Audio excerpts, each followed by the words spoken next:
Փարաքարի համայնքապետի սպանությունից ավելի քան մեկ շաբաթ անց պաշտոնանկ է արվել ազգային անվտանգության ծառայության Արմավիրի մարզային վարչության պետ Գարիկ Բարսեղյանը։ Ոստիկանությունում ու քննչական կոմիտեում պաշտոնանկություններից հետո Բարսեղյանը երրորդ պաշտոնյան է, որ ազատվում է գործից։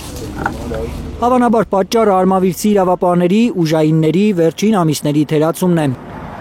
Վոլոդիա Գրիգորյանին ու քրեական ոստիկան Կարեն Աբրահամյանին սպանելու մեղադրանքով կալանավորված Գևորգ Հարությունյանը ինքնախոստովանական ցուցմունքում հայտնել էր, որ հարձակումից առաջ մեկ ամիս զենքով մարզվել է։ Ընդունում եք մեղադրանքը։ Շատ լավ իմանալով, որ տվյալ համայնքում կա որոշակի խնդիր,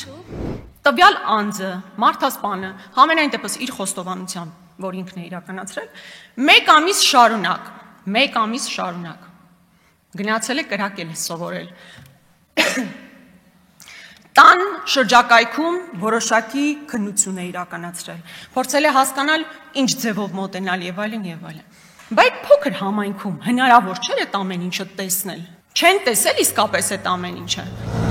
Փետրվարի 5-ին Մերձավանում հնչած կրակոցներից հետո ոստիկանությունը մեկ ամիս է ուժեղացված ծառայություն արել գյուղում։ Հայտնի չէ ինչ միջոցառումներ են ձեռնարկել իրավապահները, երբ Վոլոդիա Գրիգորյանի եղբոր փետրվարի կրակոցների գործով կալանավորված Պայքար Գրիգորյանի խափանման միջոցը փոխվել է եւ նա տնային կալանքի է տեղափոխվել։ Գևորգ Հարությունյանը ինքնախոստովանական ցուցմունքում պնդել է, որ Գրիգորյաններին է մեղադրում փետրվարին իր ընկերոջ Գրիգոր Օհանյանի սպանության համար։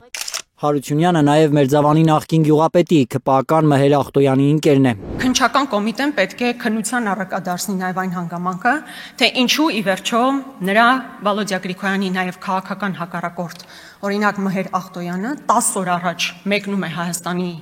Հանրապետությունից եւ նրան ճանապարհում է այն նույն անձը, ով հետագային պետք է իրականացներ այդ սպանությունը։ Հայաստան խմբակցության падգամավոր Աննա Գրիգորյանը համոզված է, պաշտոնապես առաջ տարվող վենդետայի վարկածը իրականությանը չի համապատասխանում։ Վոլոդիա Գրիգորյանը ոչինչ չէր արել, որ իրենից վրեժ լուծեն։ Քննչական կոմիտեն ի սկզբանե պաշտոնական վարկած է առաջարկում,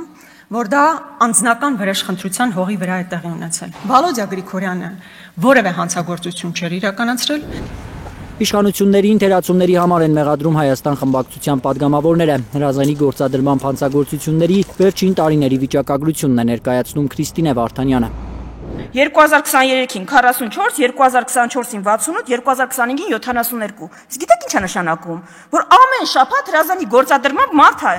հանցագործություն է տեղի ունենում։ Այս պատկերի ֆոնին իրավապահների հիմնական թիրախում ընդդիմադիրներն են, նկատում է падգամավորը։ Գաղտնալսել, չգիտեմ, հետևել,